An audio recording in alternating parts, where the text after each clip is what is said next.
All right, Patricia, I think I'm going to get us going.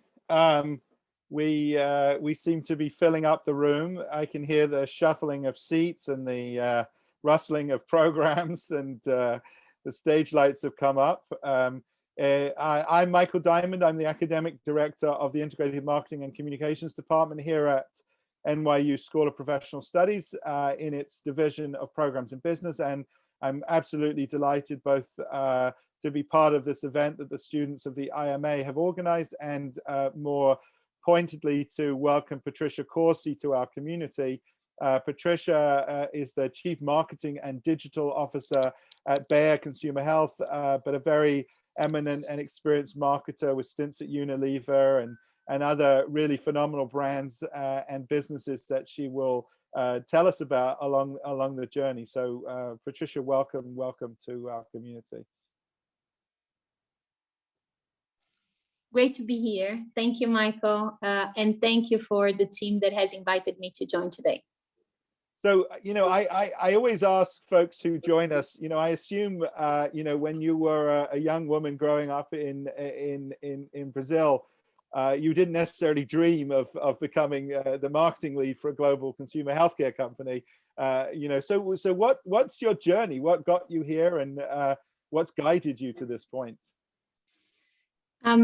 It makes me feel old when I think about that, because I was the second cohort for marketing in my university in Brazil. And I remember my parents thinking that, doing marketing is something that it doesn't have a future. So, many years have passed since then. So this was the 90s. Actually, my ideas about purpose have started in the kitchen. Have started in the kitchen of my grandfather hotel, my father restaurant, briefing the team and learning with two entrepreneurs, my grandfather and my father, on how to lead business, how to be responsible in the community, how to care about the things that we're doing and their passions. So it was a very different path. I have to say, why some of my friends were riding bicycles and playing with dolls outside. My first really, heartfelt gift was an apron, and probably all the women would laugh about it, because no women in my family had worked until then, not even went to the university. So all those learnings for me were critical to form what I think is my career path, and how do I came to be now a global CMO and CDO. But of course, it didn't start like that. You want to grow up, and at that point, you look up and you don't see anyone like you in big roles. So it's very difficult to imagine yourself being something when there is no one that looks and talks and have something similar background than you up there. So this is how it started. It started by watching and learning with my father and grandfather. And then this is one thing that I carry. I think this owner's mentality that I carry from them since a very young age. So I love the way you're already sort of linking that idea of purpose and your personal purpose to some sense of business, and acting like an owner, and thinking about the bottom line, but thinking about it in a broader way. I read something you wrote a few years back, I think, Patricia, which was sort of advice to yourself as a 20-year-old, or advice, I guess, you wish you had when you were 20. And one of the things you said was that you should know your personal purpose and bring that to work every day. And I'm curious, for many of our students, many emerging young professionals at the school, I'm curious if you could comment a little bit about how you find, your personal purpose, and somehow, what gave you the ability to really be that authentic person at work and speak truth to power, and fit in where you felt you might not have fitted. What was sort of your path there? So let me start with the purpose conversation. I think now there is such a great Japanese model that helps you structure this thinking, ikigai, right? So it's that combination about the things that you love, the things that you are good at, your passions, and what people would pay you to do. I've learned this very late in life. My first recommendation is just look at that, just search that and do it, because it's going to give you a really good perspective. What's your mission? What's your vocation?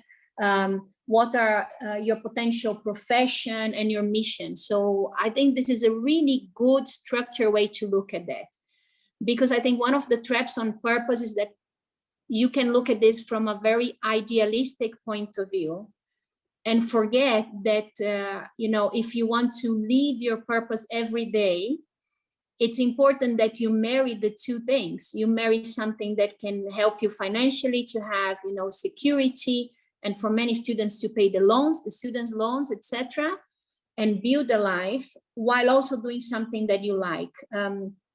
In my case, I think it was quite easy to come. I'm a Latin American woman living outside of my home country for over a decade. And I see a lot of things that I want to make a difference. But I start again watching with my father and grandfather and the work they were doing to support the communities around my grandfather hotel, my father restaurants. And you get inspiration for that. You get inspiration from seeing things that impact people's life positively. And you have to do something that it's close to your heart. I think the worst thing that you can do is to try to say, no, I need to have a purpose. I think it's great if you have a purpose. And the thinking that, when I die, because we are all going to die, what people will talk about me. And if they talk about you, she turned around the business. She was great to build market share. She was a fantastic innovator. Does it make you feel good if that is the legacy you leave behind? If that's the case, go for it full-hearted. I think in most of cases, there are more things that we want to leave behind as a legacy. How you impact other people, how you help other people to grow, how you share your learnings, how you share your blessings. I think these are the things that for me are really important thoughts to be had when you're thinking about personal purpose. I think that's very powerful. And some of that is about intellectual curiosity, probably. Before you get to purpose, there's a sense of a desire to know and engage with the world around you, and that probably drives you on. I'm very curious, particularly, and I know a lot of students have asked this question about whether you could perhaps share your perspective as a woman operating in this field. Many of our students have asked if you could comment on, whether you think there's a specific perspective you bring as a woman in a leadership role, or perhaps more pertinently, how you've navigated through some of these societal norms, or frankly, just simply misogynism or sexism, that you might have faced. Like, how have you stood up to that task as a woman? I want just to say one thing on the previous point, and then I come to that. By the way, if you're thinking about your personal purpose and all of this, because I always like to go back to books, I'm always keen on learning. There was one really good book that I read that is True North from Bill George, that if you want to look at something to help you, I think this is another thing to look, Ikigai and True North. So coming to the challenges we face. So I'm going to start with something that is important to me in terms of behavior and how do I tackle that. I think the worst thing that I could have done is to victimize myself and put myself in a position, because I'm a woman, a breadwinner, a Latin American, this makes me, I'm a victim. I always approach as much as possible this from a positive lenses. And this means that sometimes what people would put as a stereotype, Brazilian women have a lot of stereotypes. If I tell you the things that I have heard in this life, and I don't want to lose the things that are my superpower. So we are very enthusiastic about life. I'm not going to do the opposite just to prove people wrong that, we are not enthusiastic about life. So I think it's a fine line. And I think it starts with each one of us. Every one of us have unconscious bias towards different people. The first thing is to make those bias conscious. So I have tested my unconscious bias. So I know where my bias is. And this helps me to not fall into traps. So I think this would be one good recommendation that I would do, because if it's unconscious, it's very difficult for you to put a plan behind it. And depending on how you're raised, where you have been raised, your education, your friends, you have a couple of things that are not into your system. So some of those things are made out of ignorance. They are not malicious. And, you know, we can educate people. Yeah, I think this is something that we should look at it. And I think there is a lot of power on understanding networking not as something bad or something promiscuous, because there are lots of people that think networking is making sure that you connect with as many people as possible. No, networking is connecting to people that you really think you can learn from them, keeping a relationship, bringing something to the table as well. And you start seeing the world with different lenses, and people start seeing you with different lenses, and you connect with that. So there are many things that we can do, but I tell you one anecdote, Michael, that is, it's sad, but it's true. But the good news is that I survived. So in one place, I remember in a meeting, so I was already in a quite senior role. In my first meeting, I said something, I challenged the sales head. So I was the marketing head, there was a sales head. And then everybody looked at me like they had seen a ghost. And at the end of the meeting, I go to this person and I say, have I said something really stupid?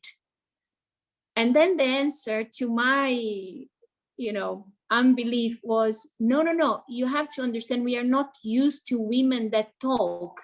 They normally come, take the coffee order, and bring the coffee without saying a word. And it's because there was never a woman there. So people don't even know how to react to that. And if you take that for a face value and then you keep that as the truth, then you close yourself. And then you find, okay, so how do I bring myself into a place where nobody knows what to do with me? Because I'm just different. So yes, there are many stories. I like to pick things in a positive note, but on the other hand, because I think you can't just laugh and smile at everything. Sometimes there are really hurtful things that happen. Surround yourself with a really great support system and friends and mentors and coaches and people that you can really have a conversation and open up when things that are bad happen to you. So you have support on what to do next. Whatever you are, men, women, your sexual preference, your ethnicity, you know, everyone can be in this situation. Yeah, well, I think it's a very powerful thought, this notion of authenticity and you know, how to show up as your authentic self without without having to mold yourself to others people's norms. And it's probably a decent segue to a discussion, you know, one of the core discussions we wanted to have about perhaps the difference between corporate social purpose and brand purpose. You know, I've heard some commentators say that, you know, corporate social purpose, some of the more public work we see companies doing in social justice, etc., is in a way an insurance policy, and perhaps they're being cynical, but their argument is it allows those companies sort of to make mistakes, you know, and that the real purpose is a brand purpose, something much more visceral and, you know, a very emotional thing right at the heart of the brand. Do you see a meaningful or valuable distinction between a brand's purpose and this broader sense of corporate social purpose? How should we understand these terms? You know, how would you define these terms for us? I don't think it's one size fits all, Michael. There are brands that are born out of purpose. So we have many examples. So let's pick a couple from the US: Ton Shoes, Ben & Jerry, The Honest Company from Jessica Alba. They're in, you know, the Whole Foods, Body Shop. So we can go on brands that were born out of a purpose, and the whole company and the brand and the company it was one of the same. There are products that have a purpose that build up through time. And the company purpose, mostly when it's a portfolio company like P&G, Kellogg's, Campbell's, you know, AB InBev. So then you have a number of different brands. So trying to go for one size fits all, and you were talking about authenticity, in most cases doesn't work. So I think trying to find the common ground, I haven't seen anything that really works when it's not organic. There are things that are organic. Nobody talks about Patagonia like it's something that looks odd. You know, it's one brand, one company, many different products underneath. But I have to say that I think every single company has a social responsibility, and linking the purpose and the social responsibility and the impact on the society and economical impact, I think it's important, and is an obligation of every single company. And I have to say, I would love that people, for some people to be a bit more open to the fact that there is a space for profit and purpose. There is a space for profit and some of the campaigns that you do related to, you know, helping either the environment, helping the society, the communities. What is the problem with that? Yeah, I think sometimes there is a bit too radical views in terms of, you know, no, either you have profit or you do purpose. This I don't see a separation. I think the more we have corporations that see that purpose is something important to build, you know, not just how they relate to their consumers, customers, but how they relate to their own employees and how they impact society and the economy positively, I think we are going to be in a better place. And I don't mind if those companies are making profit, because this profit, by the way, is what's going to help generate more economic growth. So what is the bad thing in this? So of course there is radical things, you know, everything for profit, but let's not discuss the odd one out. Let's discuss what would be the big part. Right. Yeah. So don't focus on the outliers, but what, yeah. I wonder maybe if we could take a couple of examples, you know, because I think, you know, under your leadership, I know quite recently, Caniston, a brand, you know, an intimate healthcare brand that you have in Brazil, just launched a very powerful new initiative. And at the same time as launching a sort of global brand purpose, which, as I understand, is to help set women free from the shame of discomfort, you know, shame and discomfort. And I think it might be interesting to talk the you know, the audience through you know, how you got to that point of defining the brand purpose, and to some extent as well, I'm interested, you know, maybe a secondary idea is how, say, the brand purpose and of Caniston sort of reflects in some way on a bigger purpose at Bayer. But you know, I know that's a particularly important campaign, so worth talking through. Thank you for asking about this. It's currently very, very strong in my heart. This,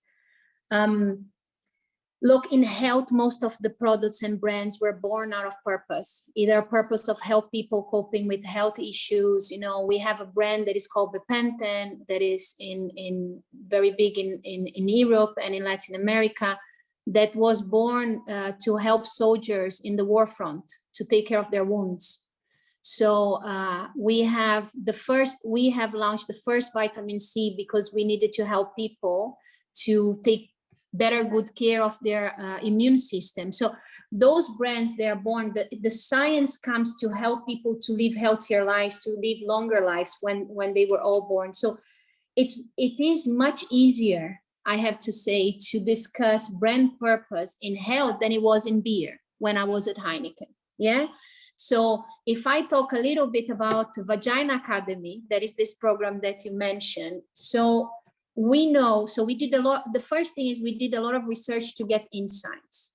So what's the problem that we are trying to solve? In this case specifically, we did research across the globe, and it was a very sad discovery that in many countries, Brazil, for example, 60% of the women, when they go to their doctors, they would never say the word vagina, even if they have a problem. So this is a serious issue. So it's someone that needs help, and because of a taboo and how they were educated, they won't say the word. And I'm, as a Brazilian, I can testify to that, because when my family and friends, they saw in my LinkedIn profile, Vagina Academy, they said, "Are you nuts? Go wash your mouth with soap." And then we look in the UK, you could say, okay, so it's a Latin American problem, you know, the level of education is not that high. But when we look in the UK, 2/3 of women, they will suffer from women intimate health problems, and they will never seek for help because they are ashamed of being judged dirty, promiscuous, whatever it is, when the causes of intimate health problems are not related to that. So I felt super strong about it. I felt super strong about helping young women to better understand their bodies, to better understand the options that are out there, to be able to take care of their health. Because lots of these women were losing opportunities at work, were losing opportunities at school, because they were losing, you know, they were staying at home because they were having things that were not treated. So we have a vagina bus that it's incredible, that will go up to the favelas in Brazil and will help educate people that have no means to receive any education. And we are using TikTok to educate people. So we are really doing this like it's imagine Vagina High School would be the name in English, right? So we have biology classes where people explain how it works with the pH. They have chemistry classes, and it's all women that really understand the subject. Super diverse group of women teaching other women on how to live better their lives. So when I talk about that, and I think you can see even in my body language, I feel fulfilled because I'm using this corporate platform that I have to do good, and I'm also doing business good. Yeah, so I don't need to be cynical or separate these two things. So I went probably too much on Vagina Academy, but you knew that this was very close to my heart. No, I think it's a powerful, I think it's an extraordinarily powerful example, and I'm sure will be a case study taught. And I think it actually allows me to ask a sort of follow-up, which I'm keen, I think, and is again at the heart of what we're talking about is, you know, one imagines that the conversations you had to have in the boardroom, or even, you know, of Bayer, or even, you know, within the brand were somewhat challenging. And you know, I mean, our students study, of course, what's been written and talked about for many years about, I mean, Stengel, I think Jim Stengel captured it. He said something like maximum growth and high ideals are not incompatible, they're inseparable. And that companies with ideals of improving people's lives at the center of what they do will outperform the market a huge margin. So the argument, you know, that was put many years ago is it's not just the right thing to do, but it also makes good business sense. But I still wonder whether you had, you know, whether you're still confident, I guess, in the age of so much fake news and the collapse of trust and all sorts of things, that business can still you know, do well by doing good, and what kind of conversations did you have to move that agenda forward? So first, let me say yes, absolutely yes. I think that, yeah, and I'm convinced about that. And I've just seen I've seen it yesterday actually. I don't know how many students in this call know about a company called Contagious. If you don't, you know, just look out for them. I was looking at the research where they were saying they research consumers across the globe, and actually over 2/3 of the consumer globally, despite of the lack of trust in brands that was really escalating in the previous years, 2/3 of the consumer are saying they're expecting the brands and the big companies to help guide them and the markets into the new norm. So people are looking at us to help guide them on what's going to be the new normal, the next normal, or the next, you know, iteration on how things work. So I feel really strongly about that. Obviously, we need to make sure that we do this in a very consumer-centric, customer-centric way. It's really important to look at the consumer as a human. Sometimes we forget that. And, you know, I think it's a feature of marketing. Probably, Michael, when you and I went to university, and I don't know if it's still the case, but we used to call them targets. So it's probably not very empathetic when we call people that we want to serve targets, right? So now when we look at the consumers and we put consumers at the center, this is when you can really do things that are meaningful to them and you feel like it makes business sense. So I absolutely think there is a place for that. Growth comes out of that, and consumers can see it when it's fake or not. But I have to say one thing: for every 10 great things that brands and companies do on that, if there is one that does it bad, everyone goes back 5 years. So whenever you talk about brand purpose and appropriation, everyone always mentioned the same example with the same lovely lady from the same family on that soda brand. And this is going to go on another 10 years. So we have to be really careful, the CMOs, to make sure that we do those things properly, because it's not an area. I love to experiment, but this is an area where I'm really careful. I don't think purpose is an area to go and experiment and let's see if it glues, you know, the spaghetti to the wall experience. That one I don't feel very comfortable about doing. I wonder if you'd comment too, perhaps, on, you know, I think there is still some cynicism. I mean, you clearly have a passion for this and you've evidenced it. And we'll talk a little bit about some extraordinary campaign you did with Tecate beer, but we'll come back to that. But you know, I think there's still some cynicism among lots of consumers or pundits even, that there's a big gap between saying and doing. You know, that there are a lot of brands, you know, that leap on, whether it's Black History Month or you know, or an issue, but that they're not really you know, sort of fulfilling the promise. I think I saw a study in WARC, you know, I used to call, I guess, the World Advertising Research Council, but WARC said something that 76% of marketing leaders say their organization has a defined purpose, but only 1 in 10 say it's being systematically activated.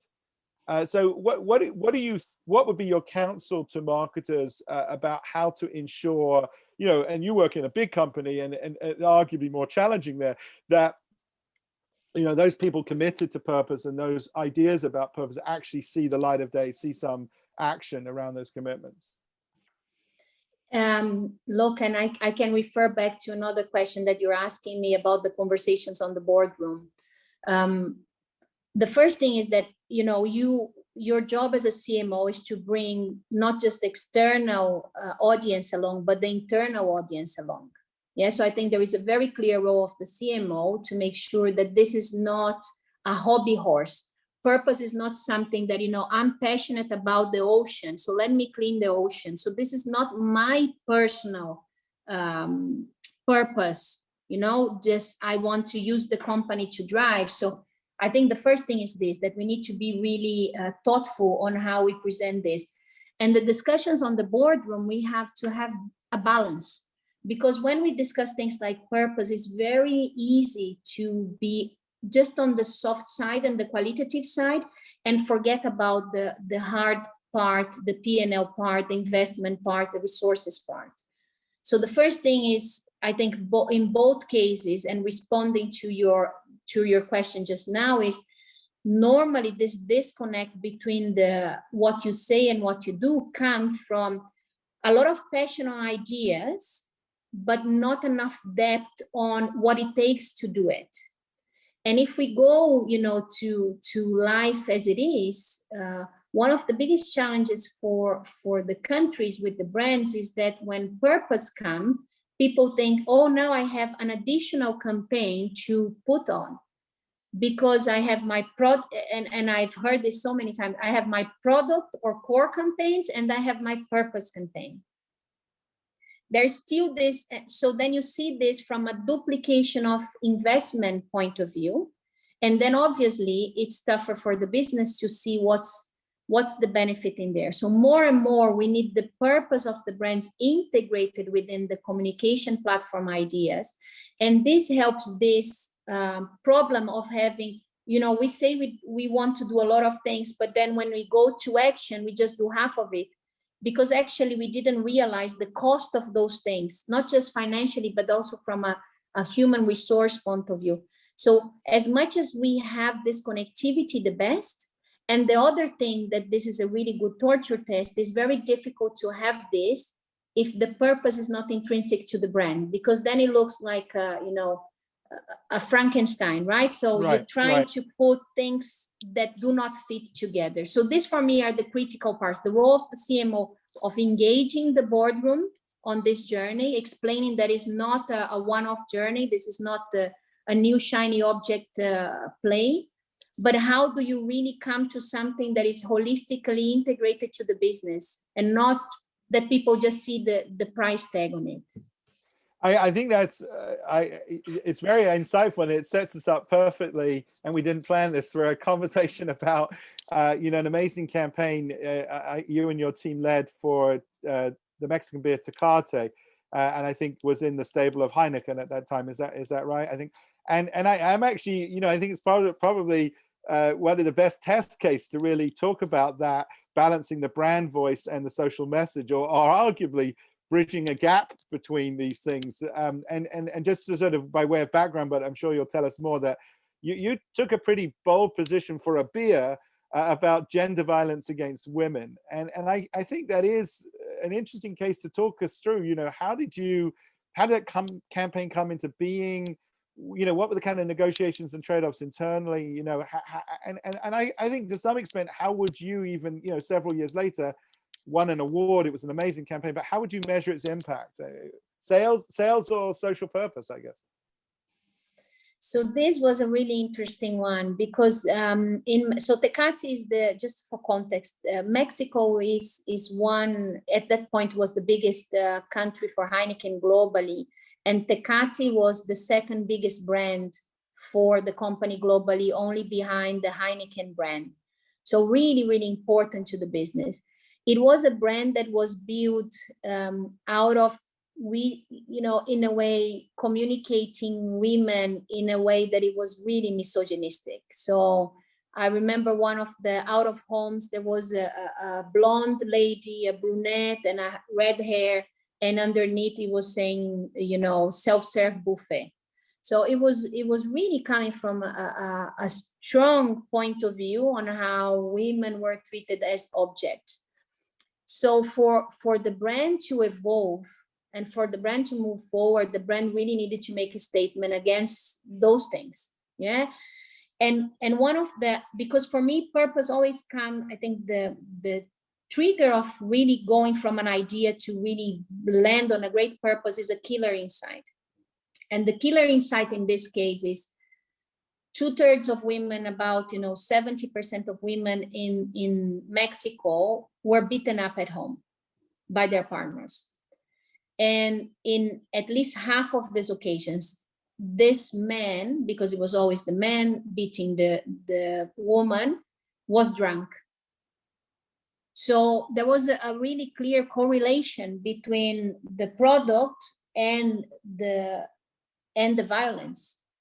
And so in Mexico, just coming to what we did, that got a glass gold lion in Cannes, in the category that makes, decides which are the best social responsible campaigns. In that year, by the way, we lost to that lovely girl in front of the bull. They got the titanium. But it was in Mexico, we used to sponsor Super Bowl at TV. So we had really strong budgets behind it.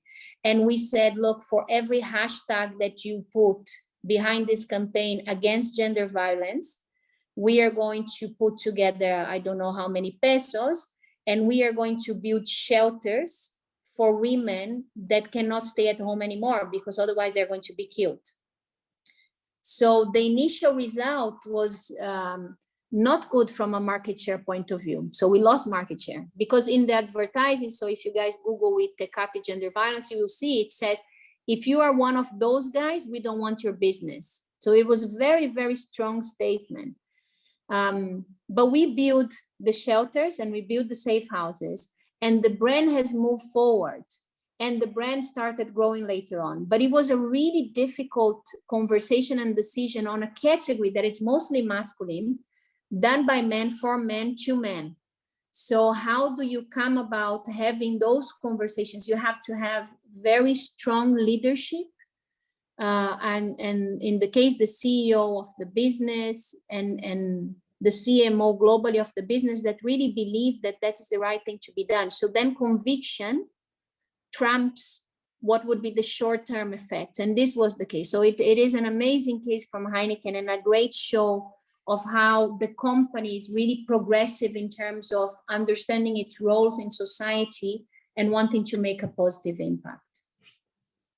Yeah, my sense, and I'm not familiar, I'm not sure if all these campaigns were going on at the same time, but there were actually, coming from the Heineken core brand, a series of really extraordinary campaigns about getting people to drink beer together. I remember a wonderful one where sort of all these different groups entered a room and they were very opposed in their opinions, clearly, but at the end they all could have a beer together. Yeah, words apart. It was done in the UK, I think 1.5 years later. Really good work as well. How do you bring people together? And I think this is, again, talking about purpose. In beer, there is a say that is beer is the society lubricant. So because it takes out the barriers and people connect. So this is a great example on how you use that, what's the role of that category and that product to help society to move forward. And indeed, it was a really, really good one. I think sort of now talking a bit about Mexico, talking about the UK, it's a good opportunity to talk about the global shape of purpose, which is something that fascinates us. I mean, it's easy because we have very urgent and important issues in the United States to become too US centric, very, very quickly. But you have an almost unique position, born in Brazil with Italian heritage, successful business leader in Latin America and Europe.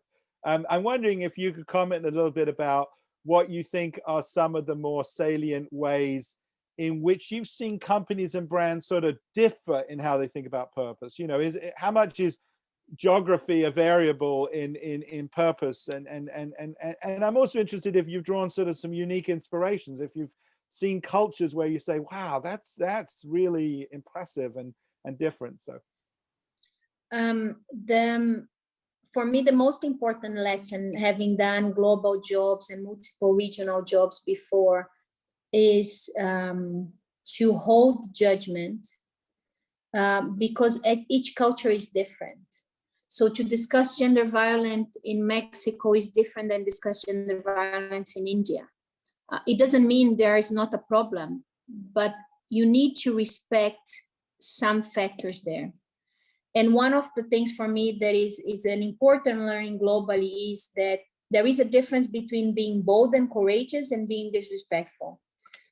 If you really want to make a change, it's not about you being bold and creative and courageous. It's about doing what's the path that is going to take you there. And sometimes that path is actually not the one that you had designed. So you wanted to do a bigger statement, you wanted to, because you think this is going to get other companies to move with you, but it was going to be such a shock to consumers that and to society and to government and institutions that actually we tax it back. And I remember one example was when I was in Mexico, and there was one of the brands that we lead, Dos Equis. One of the brand purpose was really being inclusive, and it was the brand that was the most inclusive in our portfolio.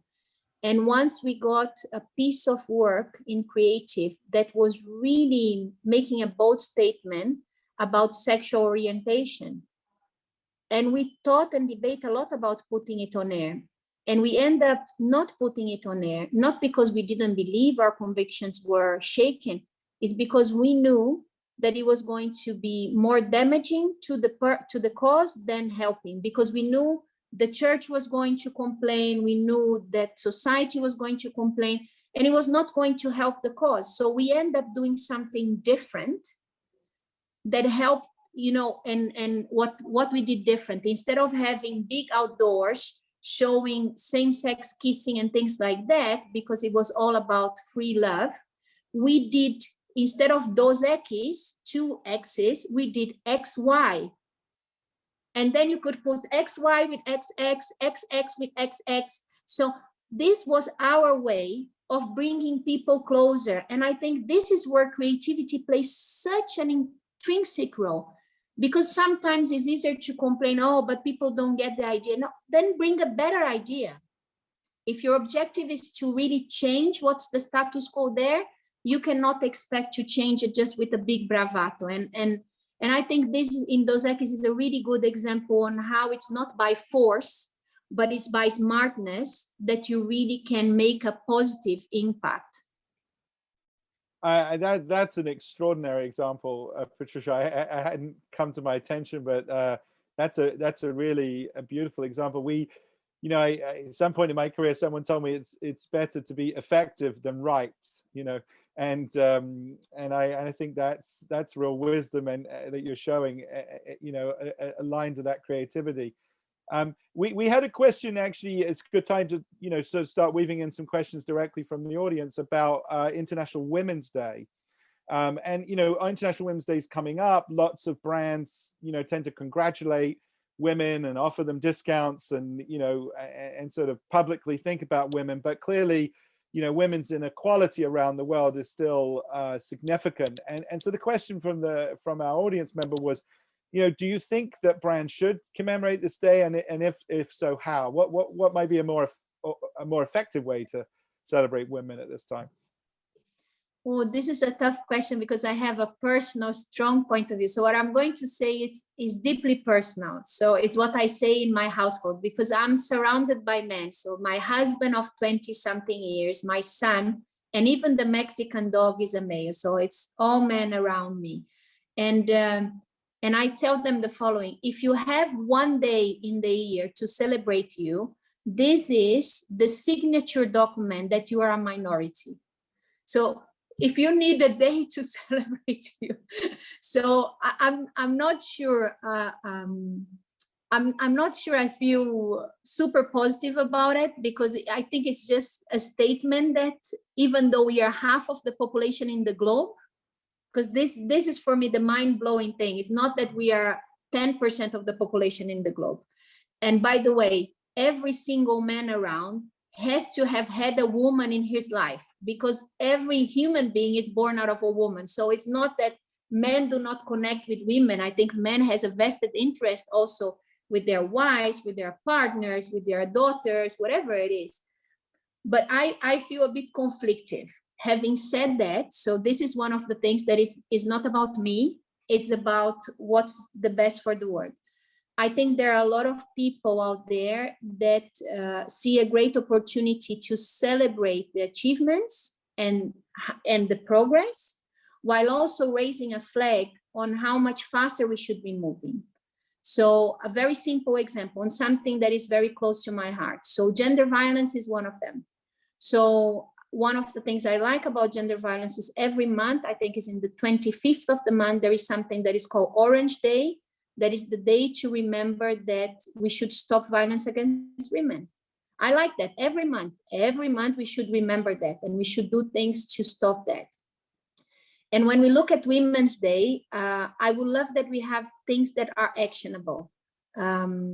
So in my case, for example, we are partners with the Stereotype Alliance. And we are using this day to inspire other women to do more and do better, and keep fulfilling and looking at their path without barriers because of their gender. Nobody should feel like they have a handicap because of something that they didn't choose to.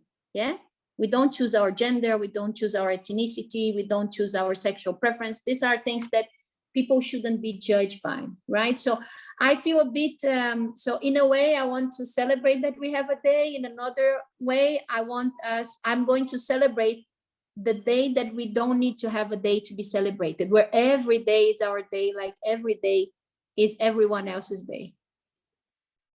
Yeah, I think some of this reframing, which marketers are really wonderful at, is actually part of the solution. I'm going to probably not do this justice, but there's a lot of discussion about the use of the word disability, for example, because that's someone else's judgment of you. You have all sorts of abilities, and it's reframing things as a positive, not a negative, that becomes important. But I think perhaps, at least I'll put it to you, one of our audience members has commented, and you could sort of look at it perhaps as a source of creativity or what drives you, is that the diversity of your experience, particularly, music, pharma, food, home care, beer, how do you think that diversity of category and industry experiences has actually formed your thinking on these things? And again, we're a world that seems to be driven by specialism these days, and I would look at your career and I'd say that you probably are the antithesis to that. You've really been the broadest. As you've told us, you started out, I think you said, studying engineering or economics, but so talk to us a little bit about the breadth of your career and your insights and how that shapes you. Yeah, so I never planned it like that. So let me just start like that. I never planned, I want to have a diverse set of categories. I come from a family where my grandfather was a chef for whole his life. My father had restaurant whole his life. And so I didn't have a benchmark that was guiding me to that. But what I did is that I jumped to the opportunities. And this would be one thing that I'm very happy that I did, even without having the end game like that. It gives me a lot of perspective on things. So the way I've been told that the way I see problems and opportunities is quite unique, because I have such a different perspective on things. So for me, it's much easier to find commonalities than, and this is, I think it's one of my superpowers. The other thing that is, I've been told that is one of my superpowers, my agility on learning. And I believe in learning for life. So it's something that puts you on a very uncomfortable path in many occasions. And I nurture that. So I like to be uncomfortable at least once a week. And it's uncomfortable. So, and it can be anything. It can be talking to people that are super specialists on artificial intelligence that I struggle to follow because of all the acronyms and how I'm going to carry on that and learn that. Or I've been to an event on digital, for example, on my chief digital office path, where I got into this place. There were, I think, 200 companies, and I didn't know any of them. And it was super uncomfortable. I felt like a dinosaur. And I had someone in my team, 3 levels below my direct reports, that I said, can you guide me on this? Because it also helped me to keep sane and humble and have my ego at check. So these experiences, they are very helpful on that, on how to manage your ego, how to manage your learning, how to manage your perspective and expectation, and what's important in life, because there is one thing that is constant in all of this. My family is first, always. So I've never missed one big event of my son. I know my husband since I was 16. So it's not, all those experiences, they were not in exchange of something that was important. They came on top of the most important thing for me. That is to make sure that I'm here for my family as they are here for me. I would say probably the best advice I have for everyone is make sure that you have as wonderful of a partner as I have in my husband, and a very kind and adaptable son that is 12 and lived in 5 different countries. He's a superstar. Maybe he go to New York University. Yeah, we would love to meet him. We would love to meet him, Patricia, and it's very much representative of the kind of students we have at the school. I think you've had an opportunity to meet some of our students who have organized this event, and a very impressive bunch from all around the world. So yeah, one of the questions I'm gonna just ask everybody if they do have questions. I should have said this at the front. There is at the bottom of your screen, you'll see a little two bubbles overlapping each other. It will say Q&A.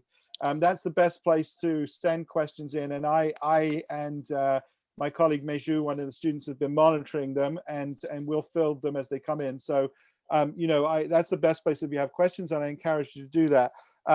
We go till 10:50, so we have another, 6 or 8 minutes, and I want to pick up some of the questions already coming in, and then a couple of others perhaps to round us out. So, I mean, one of the questions I think is a pretty challenging and threshold question is about, are there certain situations, do you think, Patricia, where brands really should not enter into conversations, or they should refrain from making bold statements? And the example our audience member gave was perhaps, beauty brands, I assume, sort of entering into, racial justice issues or Black Lives Matter issues where they themselves don't even offer inclusive shades, of makeup and things like that. So, should they be making statements, or is that, is that hypocritical, I guess?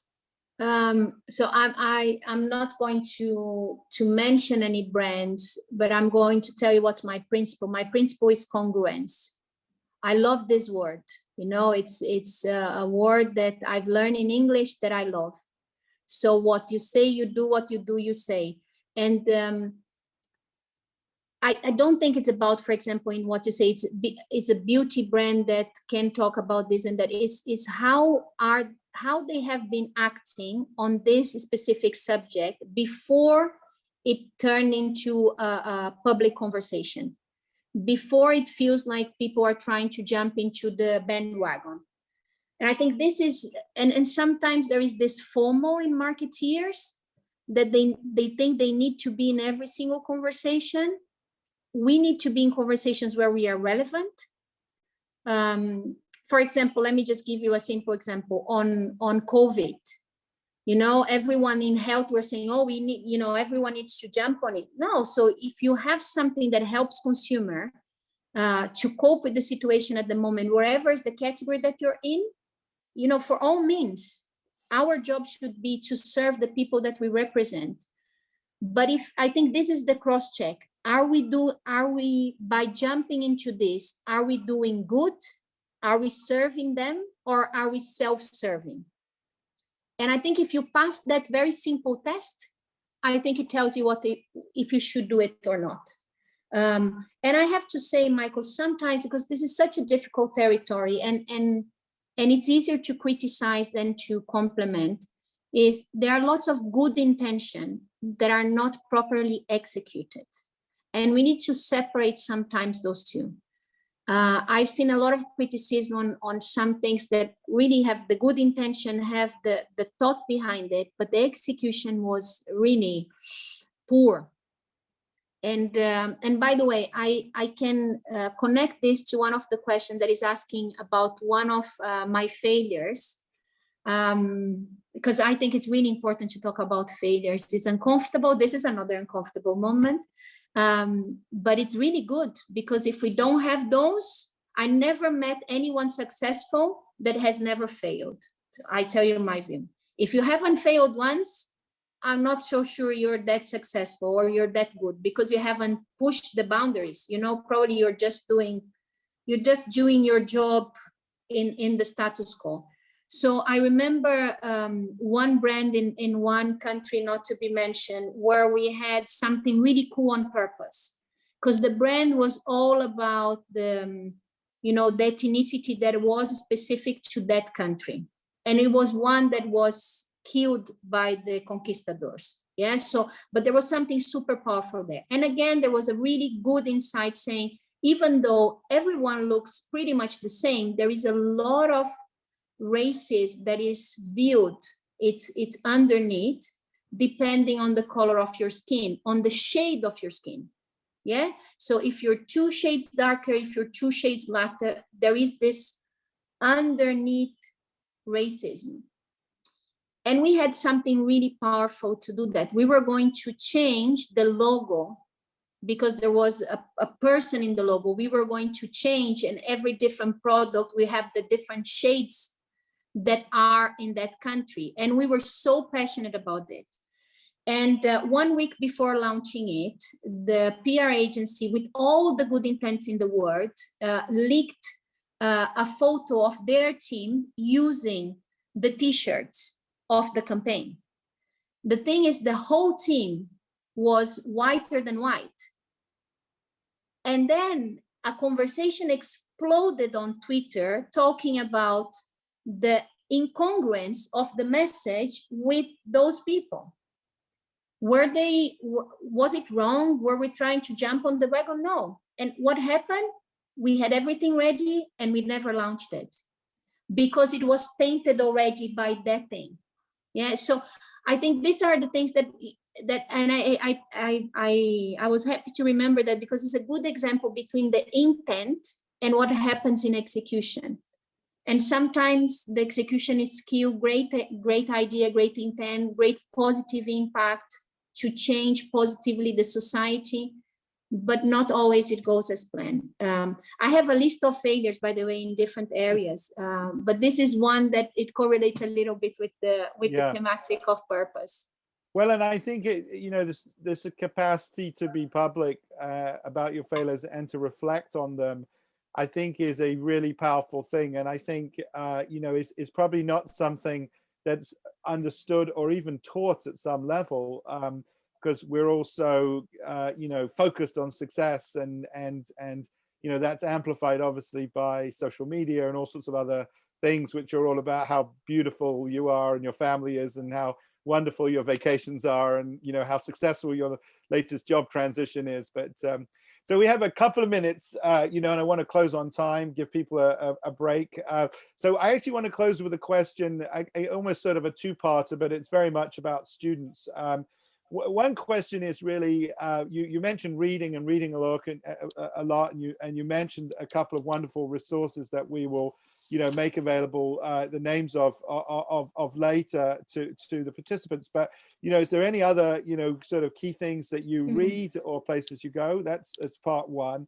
And then part two, I guess, is I meet a lot of CMOs, CCOs, and in conversation they'll say, gosh, I wish the universities were teaching X. Why do all these graduates not know how to do A, B, and C? And so are there two or three things you would say, that you'd really wish the universities teach? And we'll probably finish with that, and then I'll wrap up. Very good. So one really good book on this topic we discussed today on purpose is Who Care Wins from David Jones. So this is a really good book, and I think it's really well balanced in terms of profit and purpose, with really clear examples, tangible examples. And I would highly recommend you guys to do it. So I'm a pretty curious person, so I read different things. So currently I'm reading one on the Barcelona turnaround. Yeah. So, and it's not because I'm Brazilian, the stereotype that I love football is really I'm looking for the leadership learnings on that. But one thing that I have learned in terms of learning is that it's really important to be purposeful on your learning plan, because mostly now after COVID, there is so much availability of data and of webinars, of trainings, Coursera of the life. There's so much free resources available that it's easy for you to lose yourself into that and actually not end up with something that is really helping you to build skills and capabilities for the future. So my best advice on this in terms of resources and how do you plan your learning is to be really purposeful. Start the year saying, these are the areas where I want to evolve my learning. And this one I want to go from basic to intermediate, this I want to master. And follow that and don't deviate. Because sometimes we go from ukulele to languages and we go everything in between. And sometimes you need a break in the mind, right? So so this would be one thing. I've been involved, Michael, in a couple of universities' review of the marketing content, of the marketing bachelor content. I have to say the university experience per se is already wonderful. And you cannot imagine how much I look back and I said, oh, what if I had pay more attention to this or done more of these groups and etc. And it's so much more evolved than it was in the past. You know, the case studies, the real life cases that the university bring, the CMOs that you guys get in marketing to talk to you about real life cases.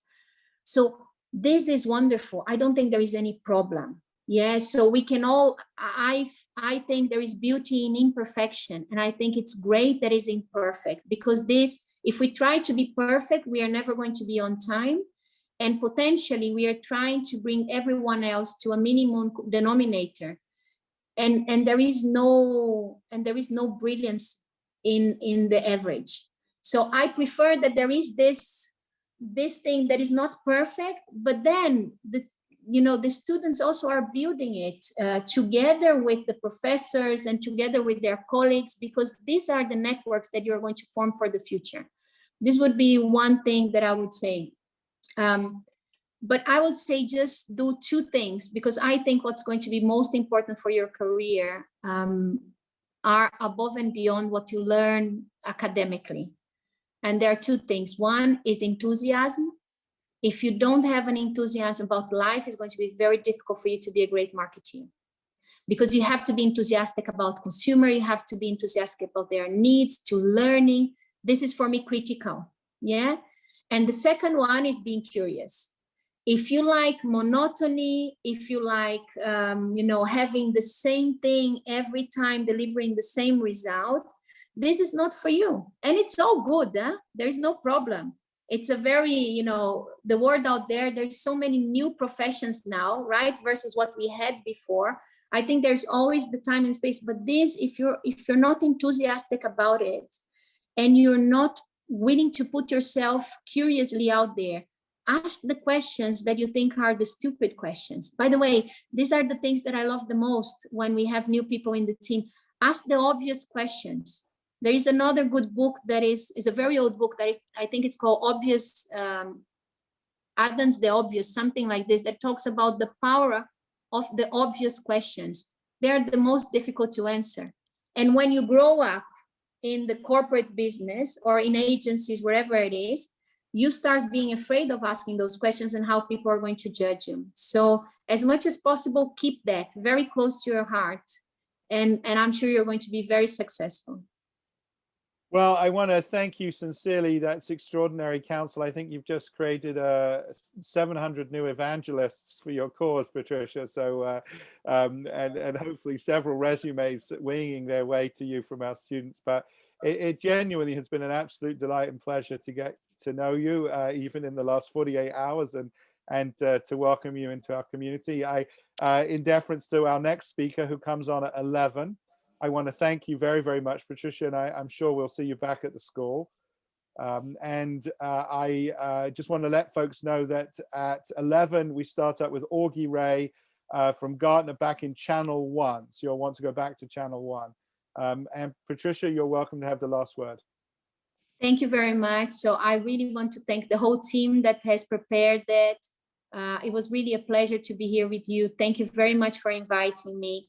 If you want to see some of the things that we are doing on reinventing health and humanizing science, I'm on LinkedIn and I post all the things that I believe and feel really passionate about it.